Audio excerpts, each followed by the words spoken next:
तो सबको नमस्ते भाई, सबका स्वागत, सबको राम राम। और आज है सैटरडे है, 16 अगस्त 2025। जीएनएम चलेगी भाई। और जीएनएम में हमारा चैप्टर चल रहा है bone and joints. Bone and joints में हम राम राम भाई अमित, पेज नंबर 292 पे हैं, 292 पे है जी। हाँ, 92 पे हैं। तो चलें डॉक्टर साहू। बिल्कुल सर।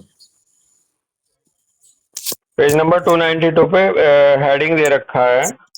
बेसिकली हमारा ये एसबीएस चल रहा है, SBS of the bones, cartilage and ligaments. तो इसी में आज हेडिंग स्टार्ट होगा, कार्टिलेजिनस ट्यूमर, कॉन्ड्रोसार्कोमा, कॉन्ड्रोब्लास्टोमा, एकोन्ड्रोड्रोम enchondroma, chondroma, osteochondroma etcetera.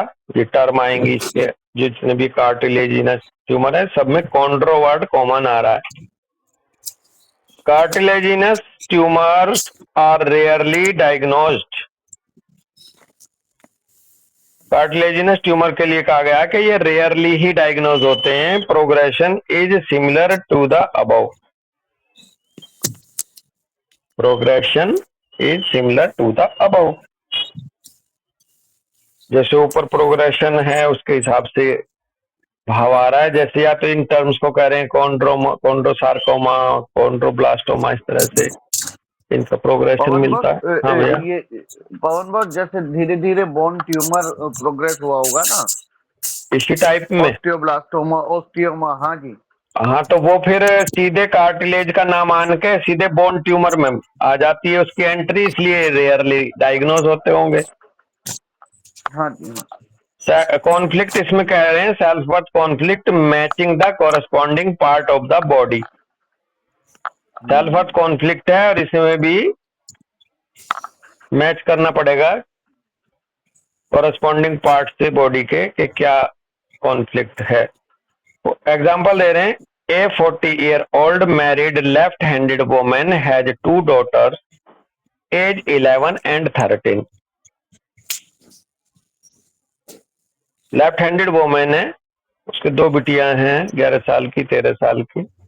Left handed women है। The first daughter is a loud child for the first 2 years, driving her mother to frustration. जो पहली बिटिया है वो एक loud child है। For the first 2 years, driving her mother to frustration. तो उसकी वजह से जो फर्स्ट 2 years, शुरू के 2 साल उसकी माँ को फ्रस्ट्रेशन की तरफ अग्रसर हो जाती करती थी, वो लाउड चाइल्ड होने की वजह से। एग्रेसिव चाइल्ड लग रहा है, loud child aggressive child type का। She finds it difficult to develop motherly feeling for the child and she often thinks about the time before she had children is equal to central self-worth conflict। कह रहे हैं she finds it difficult to develop motherly feeling for the child and she often thinks about the time before she had children।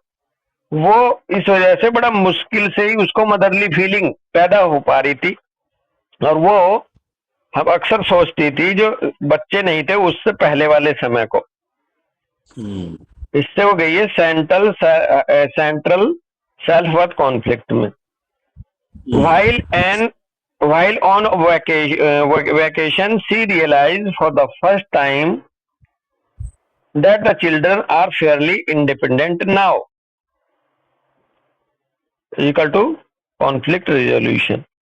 जब वो vacation पे गई तो उसने पहली बार रियलाइज करा that the children are fairly independent now, कि बच्चे जो हैं वो अब इंडिपेंडेंट हो गए फेयरली, ये उसने महसूस किया। यानी कि उसको जो मदरली कॉन्फ्लिक्ट था, मदरली डेवलपमेंट मदरली फीलिंग से वो थोड़ी बाहर आई। जब उसे लगा कि बच्चे फेयरली इंडिपेंडेंट हैं अब, तो कॉन्फ्लिक्ट रिजोल्व हो गया। कह रहे हैं at this point severe pain begins to radiate from the right side of the pelvis into the right mother or child leg is equal to restoration phase। तो अब इसकी वजह इस पॉइंट पर जब ये रिजोल्व हो गया कॉन्फ्लिक्ट उसका, तो सीवियर पेन हुआ, उसको रेडिएट करा राइट साइड ऑफ पेल्विस से लेकर के राइट साइड ऑफ पेल्विस में इनटू द राइट, मतलब राइट लेग में एक तरह से। और ये चूंकि लेफ्ट हैंडेड थी तो इसलिए यहाँ राइट में हुआ इसको, और इसको रेस्टोरेशन फेस इन्होंने कहा। When the pain doesn't relent when she returns home, a neurosurgeon wishes to further investigate by performing a needle biopsy. The medical finding malignant is confirmed during surgery. The pain doesn't relent, जब relief नहीं मिला pen को, जब वो घर आई वापस, तो neurosurgeon ने कहा कि भाई इन्वेस्टिगेट कराओ, और उसके लिए एक नीडल बायोप्सी परफॉर्म करी। मेडिकल फाइंडिंग में मैलिग्नेंसी कंफर्म हुई during surgery. Due to the two openings callus runs into the pelvic cavity where a 10.5 multiply 5.5 multiply 9 centimeter chondrosarcoma develops। अब ओपनिंग हो गई नीडल से अमित भाई जी, जिससे कैलस बाहर आ गया बोन से पेल्विक कैविटी में, और वहां पर एक कॉन्ड्रोसार्कोमा डेवलप हो गया। The doctor want to patient to undergo life long chemotherapy. अब डॉक्टर ये चाहते थे अब इस पेशेंट के लिए कि भाई अब लाइफ लॉन्ग कीमोथेरेपी करे।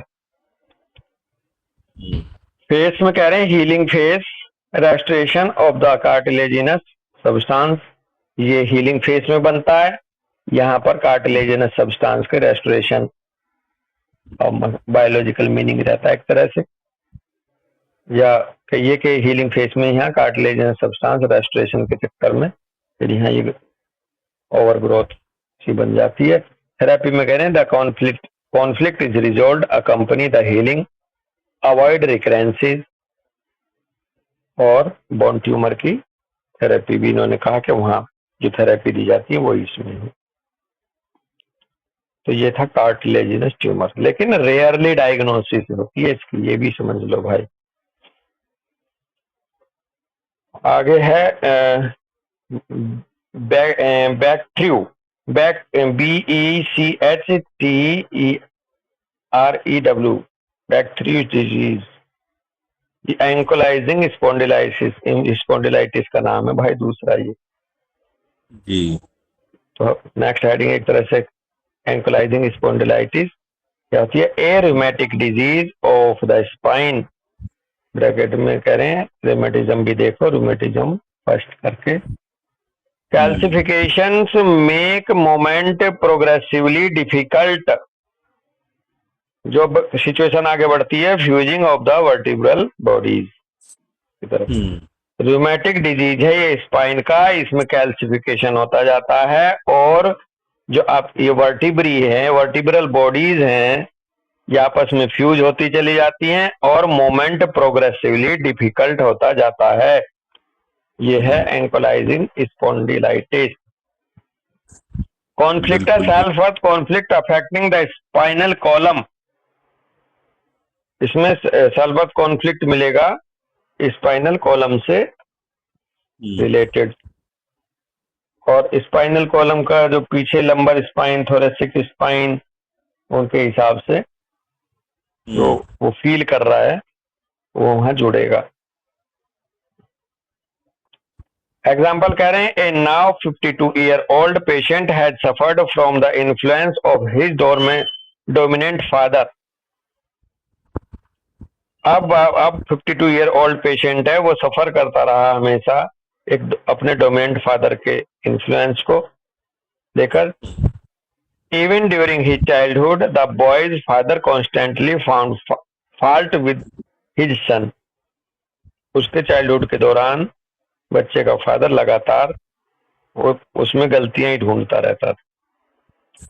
The patient vividly remembers the following accident and as a result of his father influence he continues to blame himself. और ये पेशेंट जो है बड़ा विविडली, मतलब आज भी जीवंत एक तरह से उसकी यादें रहती हैं उन एक्सीडेंट्स को लेकर के जो कि उसके फादर के इन्फ्लुएंस के द्वारा होते थे। He continues to blame himself, और वो अपने आप को आज लगातार ब्लेम करता है। The boy knocks over a handicapped man with his bike and the man later dies as a result, is equal to self-worth conflict of being bettered by life and the central self-worth conflict। अब ये अपने आप को लगातार blame उसी की तरह जैसे फादर किया करता था, फाल्ट फाउंडर के रूप में इसको, ये बच्चा उसमें चला गया कंटिन्यूस ब्लेइंग में जब इसकी बाइक टकरा गई किसी हैंडीकैप्ड मैन से और उसकी बाद में डेथ हो गई। तो इससे ये बच्चा चला गया अब self worth conflict of being battered bye life and the central self worth conflict में। बीइंग बैटर्ड ऑफ लाइफ का मतलब क्या है? Self worth conflict of being battered by life, being battered by life, and the central self-worth conflict. The conflict is recurring, which goes to alternating destruction and restoration of the spine. इसकी वजह से calcification हुआ, फिर diagnosis हुआ, बैक्ट्यूज या एंकलाइजिंग spondylitis disease. तो ये एक तरह से as a whole central self worth conflict में ऐसा लग रहा है जैसे कि पूरा का पूरा पार्ट उसका इन्वॉल्व हो जाता हो, और इसलिए फिर इसमें एंकलाइजिंग स्पॉन्डिलाइटिस में चला गया। वो बैटर्ड बाय लाइफ मतलब वो डैमेज हो गया पूरी लाइफ उसकी ना, उसको ऐसा हर्ट हुआ कि वो पूरा का पूरा क्षतिग्रस्त हो गया। अच्छा, उस ऐसे समझो कि जैसे उसके जीवन ही खत्म हो। हाँ भैया, ये है battered bye life generally means experiencing a series of difficult challenging और पेनफुल सिचुएशंस के पूरी जिंदगी जो है उसकी डिफिकल्ट और चैलेंजिंग सिचुएशंस की रहती थी, और उसकी वजह से उसको फिजिकल और इमोशनल और मेंटल सब जगह से चोट लगती रही है। जिंदगी ने उसे हिला के रख रखा है हर टाइम। हाँ, एक तरह से खत्म सी हो गई जिंदगी उसकी नजरों में। अभी श्रेय क्या कह रहे थे? बैटर्ड बाय लाइफ मतलब पूरा का पूरा डैमेज हो गया, पूरा मतलब जीवन नष्ट हो गया एक तरह से, हैं? इसमें लिखा ना being battered generally means experiencing repeated physical violence. Repeated। मैं लिख लूं जरा, experiences repeated physical violence। हाँ, अभी अमित अभी बताना, मैं लिख लूं दो। हाँ, फिजिकल वायलेंस एंड और अब्यूज। हाँ, अमित क्या कह रहे हो भैया? मतलब इसकी जो मैंने गूगल पे जो इसका वो दे रखा है वो वही दे रखा है कि generally means experiencing a series of difficult challenging और painful situations that have taken a toll on physical, emotional or mental being. It implies a sense of being overwhelmed and worn down by the life's hardship. जिंदगी की परेशानियों ने तोड़ के रख रखा है, तोड़ के रख रखा है। तोड़ के रख दिया। अब कुछ भी होता था तो बचपन से पिताजी डांट देते थे, पिताजी डांटते थे तो उसने सोचा कि मैंने ही गलती करी है। अब वो हर चीज के लिए खुद को ब्लेम हर चीज के लिए करने लगा कि तेरे से तो कुछ सही नहीं होता और मैं हर चीज गलत करता रहता हूँ। ये सेल्फ वर्थ कॉन्फ्लिक्ट में गया वो, और इसीलिए ऑटो इम्यून स्पॉन्डिलाइटिस आई। और एज ए होल है, कोई पार्ट से रिलेटेड तो है नहीं, वो खुद को ही as a whole organism self worth हाँ, कॉन्फ्लिक्ट का जिंदगी शिकार भर ही हुआ। करता रहा। हाँ, इसलिए कोई पार्ट हाँ। ना हो करके स्पेशली खास करके इसकी बैकबोन पूरी स्पाइन इसकी वो चली गई। हाँ। हाँ ठीक है। और कोई बता रहा है कुछ?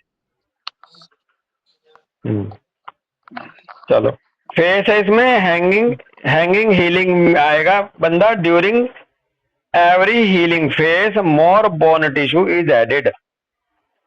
ब्रैकेट में कह रहे हैं लग्जरी ग्रुप, यानी कि सपोर्ट करने के क्रम में जब भी हीलिंग होएगी हर एक हीलिंग में ज्यादा से ज्यादा बोन टिश्यू ऐड होता जाएगा, जो बढ़ेगा आगे exaggerated calcification and stiffening of the spinal column की तरफ। तो इसकी तो हीलिंग ही इसको जाम करती जा रही है एक तरह से। जितनी बार हीलिंग होगी उतने बोनी टिश्यू जुड़ेगा, उतना ही फिर कैल्सिफिकेशन एग्जैजरेट होकर के स्टिफ हो जाएगी स्पाइनल कॉलम इसकी। रिमार्क में कह रहे हैं कंसिडर हैंडेडनेस राइट और लेफ्ट करके, और साइड भी कंसिडर करो, मदर चाइल्ड और पार्टनर की है क्या, या फिर लोकल कॉन्फ्लिक्ट भी इन्होंने यहाँ बताया। लोकल कॉन्फ्लिक्ट में हो सकता है कि कोई एक्सीडेंट हो जाए उसका इतना सीवियर और स्पाइन में इंजरी आ जाए। बस ये डिपेंड करता है कि कहाँ से शुरू हुई लोकल कॉन्फ्लिक्ट, या उसको वो यहाँ से ऐसे कह सकते हैं कि साइट ऑफ डिजीज सबसे पहले, या कहाँ से होना शुरू हुई थी हड्डियों की दिक्कत आपकी, हाँ या हाँ, सबसे शुरुआत ज्यादा भी हुई थी। कहाँ पर है, सबसे ज्यादा कहाँ पर है ये बात है। कहाँ पर है। हाँ, हाँ जी। लंबर स्पाइन की हड्डियां जुड़ गई हैं, डोर्सल स्पाइन की जुड़ गई हैं, या सर्वाइकल की जो जाम हुई है आपस में, ये लोकल कॉन्फ्लिक्ट को ऐसे भी ले सकते हैं। देखो आजकल तो ये सारी हेडिंग में बोल ही रहे हैं consider the part of the body. हाँ, सेल्फ कॉन्फ्लिक्ट के लिए इसलिए कह रहे हैं consider the part of conflict. लेकिन जहां जनरलाइज आ जाता है, जहां सेंट्रल वर्ड आ रहा है, ये एज ए होल ऑर्गेनिज्म से जुड़ी हुई बात सी लगे हमें। थेरेपी में कह रहे हैं determine the conflict and or tracks and if possible resolve them in real life so that the hanging healing can come to an end। इस हैंगिंग हीलिंग का अंत हो जाए, इसलिए कॉन्फ्लिक्ट का रिजोल्व होना इसमें बहुत जरूरी है। इसमें कुछ कह रहे हैं दीप सिखा? नहीं बॉस। हिल्डगार्ड और बेंजन में कह रहे हैं copper boiled in wine, copper wine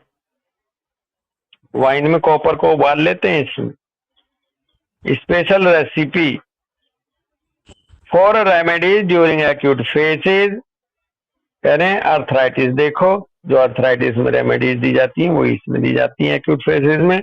in chronic quite faces के लिए कहा कि अगर क्रॉनिक क्वाइट फेसेज है, शांत है, कोई पेन वेन नहीं है, तो ऑस्टियोआर्थराइटिस के साथ जुड़ेगी बात जाके, और अगर एक्यूट है तो आर्थराइटिस के साथ इसको शामिल करेंगे। नेक्स्ट हेडिंग है गाउट।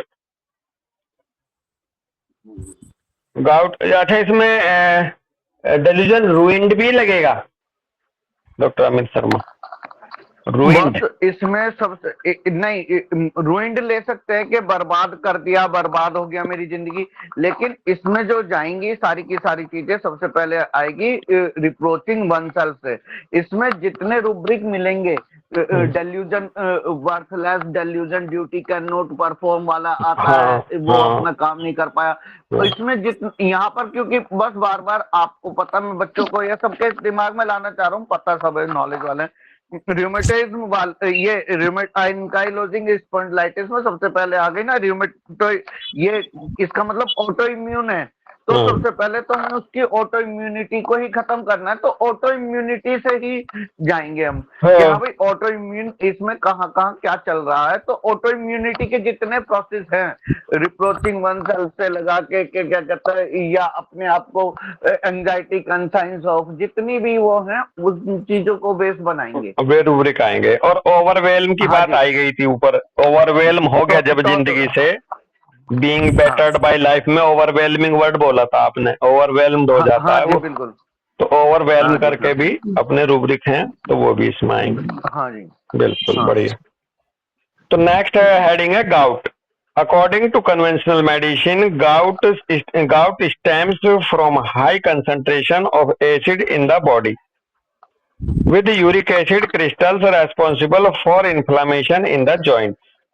कन्वेंशनल मेडिसिन के हिसाब से गाउट जो है वो high concentration of acid in body होता है और यूरिक एसिड के क्रिस्टल्स रेस्पॉन्सिबल बताए गए हैं इन्फ्लामेशन इन द जॉइंट्स के लिए. Too much uric acid means, in our view, that a kidney collecting tubule SBS is involved. अब यूरिक एसिड क्यों ज्यादा हो रहा है ब्लड में या बॉडी में, उसके नजरिए से कह रहे हैं कि बहुत ज्यादा यूरिक एसिड हो जाने का मतलब हमारे हिसाब से कि वहां किडनी कलेक्टिंग ट्यूब्यूल एसबीएस भी शामिल है. Doctor hammer state that gout is a combination phenomena, two SBS at the same time but in a different phases. Hammer साहब के हिसाब से गाउट एक कॉम्बिनेशन फिनोमिना है जिसमें दो SBS होते हैं, एक साथ के साथ चलते हैं, अलग अलग फेस में चलते हैं. कॉन्फ्लिक्ट फेस कह रहे हैं resolve self worth conflict according to body location. अब इसमें दो सेम SBS, एक तो चलेगा सेल्फ वर्थ का बोन का, दूसरा चलेगा आपका किडनी कलेक्टिंग ट्यूब्यूल को लेकर के 4 सेकंड का. ऐसे दो लग रहे हैं यहाँ, दो same SBS the same time but in different phases. हालांकि अभी क्लियर हुए नहीं है, आगे देखते हैं. कॉन्फ्लिक्ट फेज में कह रहे हैं resolve self worth conflict according to body location plus active fugitive conflict kidney collecting tubules equal to syndrome. हाँ, भाव यही है कि सेल्फ वर्थ कॉन्फ्लिक्ट को यहाँ रिजोल्व करना है लोकेशन के हिसाब से, प्लस जो इसका फ्यूगेटिव कॉन्फ्लिक्ट है दूसरा, जिसकी वजह से किडनी कलेक्टिंग ट्यूब्यूल एसबीएस शामिल हुआ, जो सिंड्रोम हुआ, दोनों को आपको रिजोल्व करना है. आगे बस मतलब ये फेज वो है कि ये जो हमारा सेल्फ वर्थ कॉन्फ्लिक्ट है वो रिजोल्व हो गया है और fugitive SBS kidney collecting tubules का वो चल रहा है. हाँ, दोनों के अलग अलग फेज मिल रही है, डिफरेंट फेस ऐसे मिल रही है बिल्कुल. और उसका चल रहा है तो वहाँ फ्लूइड इकट्ठा हो रहा है ना. हाँ जी हाँ. बस एक बार फिर से बोलिएगा, ठीक से नहीं सुन पाए थे. मतलब जो क्या कहते हैं सेल्फ वर्थ कॉन्फ्लिक्ट है वो तो हो गया रिजॉल्व, इसीलिए टिश्यू वहां पर बढ़ने लगा. हाँ. और resolve self worth conflict body location, और जो फ्यूगेटिव कॉन्फ्लिक्ट है वो अब ही एक्टिविटी में है, वो अभी चल रहा है, वो एक्टिव है. तो इसीलिए वहां पर स्वेलिंग भी है. हाँ, स्वेलिंग, पेन और ये है. और बस मतलब एक मोटा सा भैया ने या सब लोगों ने जैसे बता दिया ना कि बॉडी कोई चीज इकट्ठी कर रही है, तो वो फ्यूगेटिव कॉन्फ्लिक्ट या एसबीएस वाला वही बात है कि जहां पर भी हमारे को चीजें इकट्ठी होती मिल रही है, इसका मतलब active SBS kidney collecting tubule का चल रहा है साथ में. हाँ, कुछ भी चीज की जगह फ्लूइड ज्यादा है भाई, अभी फ्लूइड क्योंकि हमें किडनी कलेक्टिंग ट्यूब्यूल को फ्लूइड से अलग नहीं करना. और जाहिर सी बात है, बहुत अच्छी बात आपने एक्सप्लेन ऐसे हो गई कर दी कि एक तो रिजोल्व हो गया है और दूसरा एक्टिव है, तो इसलिए दो डिफरेंट फेसेस हैं यहाँ पर. टिश्यू इसमें शामिल है बोन्स, कार्टिलेज, डेस्ला कह रहे हैं इसको सेरिब्रल मेडुला गवर्न करता है बोन कार्टिलेज को, और मेजोडर्मल लेयर से बनते हैं, प्लस किडनी कलेक्टिंग ट्यूब्यूल इसमें शामिल होंगे टिश्यू इस तरह से. और ये जो किडनी कलेक्टिंग ट्यूब्यूल है ये एंडोडर्म से बना है, तो दो लेयर शामिल हो गई, मेसोडर्म और एंडोडर्म. यहाँ पे मेसोडर्म से बोन और कार्टिलेज बने हुए टिश्यू शामिल हैं जिनको सेरिब्रल मेडुला गवर्न कर रहा है, और किडनी कलेक्टिंग ट्यूब्यूल को एंडोडर्म से बनते हैं, तो इसको हो सकता है ब्रेन स्टेम कंट्रोल कर दिए, यहाँ दिया नहीं है हालांकि, क्योंकि एंडोडर्मल टिश्यू को ब्रेन स्टेम कंट्रोल करती है. रिमार्क में कह रहे हैं increase in uric acid because the kidney collecting tubules SBS not only stores water, it also stores protein in the form of uric acid. Uric acid इसलिए बढ़ जाता है किडनी कलेक्टिंग ट्यूब्यूल एसबीएस में, ना केवल यहाँ पानी ही स्टोर होता है बल्कि स्टोर होते हैं यहाँ प्रोटीन भी in the form of uric acid. ये अमित शर्मा का भाव मिला भाई का, कि इसमें देखो स्टोर के साथ साथ जो किडनी कलेक्टिंग ट्यूब्यूल के फंक्शन के द्वारा जो स्टोर हो सकता था, प्रोटीन है, यूरिक एसिड है, क्योंकि वही निकलते हैं उसमें, वो भी यहाँ स्टोर होता है। फ्लूइड कलेक्शन से स्वेलिंग होती है, सीवियर पेन होता है। फिर is equal to acute gout attack, इसी को बोला जाता है acute gout attack. Take into account handedness, यहाँ भी कह रहे हैं हैंडेडनेस को का संज्ञान रखना, उसको अकाउंट करना, उसको लेना, शामिल करना कि कौन सा हैंडेडनेस है, राइट या लेफ्ट, और साइड को भी यहाँ पे अकाउंट करना, और लोकल कॉन्फ्लिक्ट को भी करना। थेरेपी में कह रहे हैं the self work conflict is resolve determine the fugitive conflict and resolve it. Fugitive conflict को भी डिटरमाइन करो, उसे भी रिजॉल्व करो।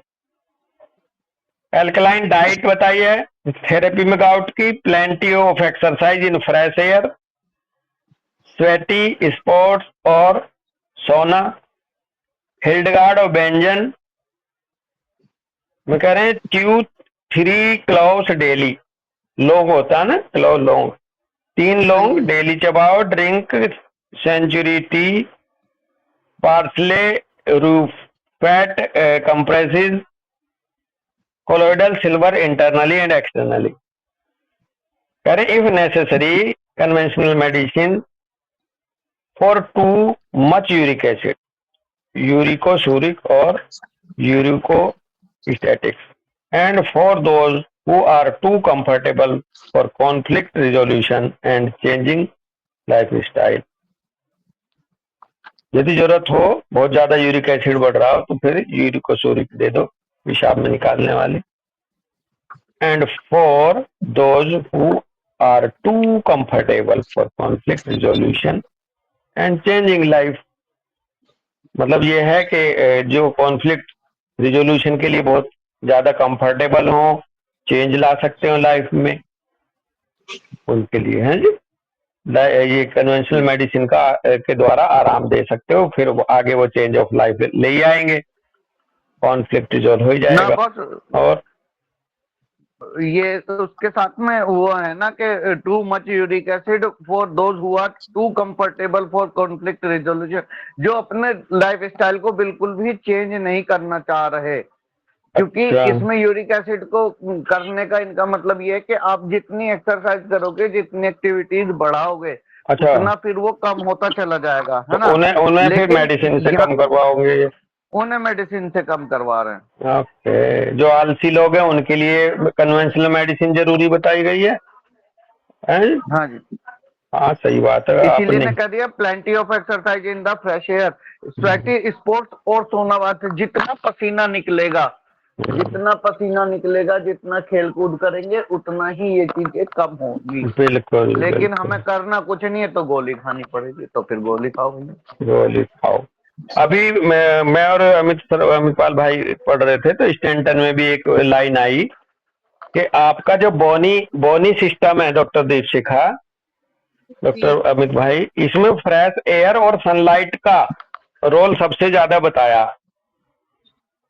फ्रेश एयर और सन एक्सपोजर ही जिम्मेदार हैं हड्डियों के बनने के पीछे, ये बड़ा तगड़ा भाव दिया उन्होंने।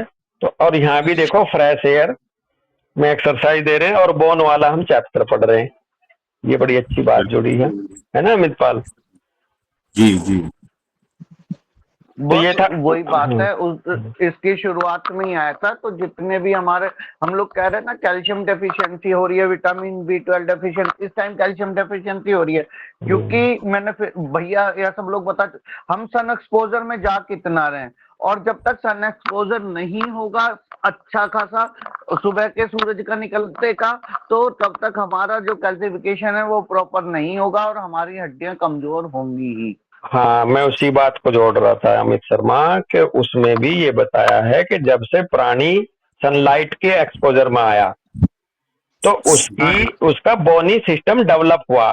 तो बिल्कुल सीधे सीधे इक्वेशन ऐसे मिल रही है जैसे आप बता रहे हो, बोनी एक्सपोजर होगा, विटामिन D सिंथेसिस होगा, कैल्शियम एब्जॉर्प्शन होगा, बोन बनेगी।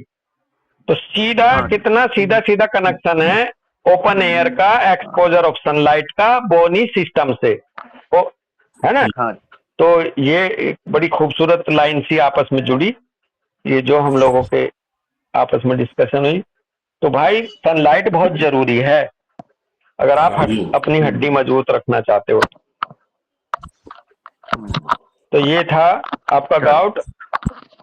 रूमेटिज्म फर्स्ट आया था पीछे ब्रैकेट में भी, रूमेटिज्म फर्स्ट करके, रूमेटिज्म फर्स्ट, हाँ कहाँ पे आया था वो वर्ड, हाँ इसमें तो आया था, ये एंकोलाइजिंग स्पॉन्डिलाइटिस में, rheumatic disease of spine bracket में कह रहे हैं, आगे देखो रूमेटिज्म फर्स्ट। तो रूमेटिज्म फर्स्ट क्या है, ब्रैकेट में कह रहे हैं रूमेटिक स्पेक्ट्रम डिसऑर्डर। बस हाँ अमित, रुकना है क्या? 8:40 तो हो ही गए, चलो अमित रुक भाई ले, हमारे चले जाते नहीं हाँ तो रुक लेते हैं चलो।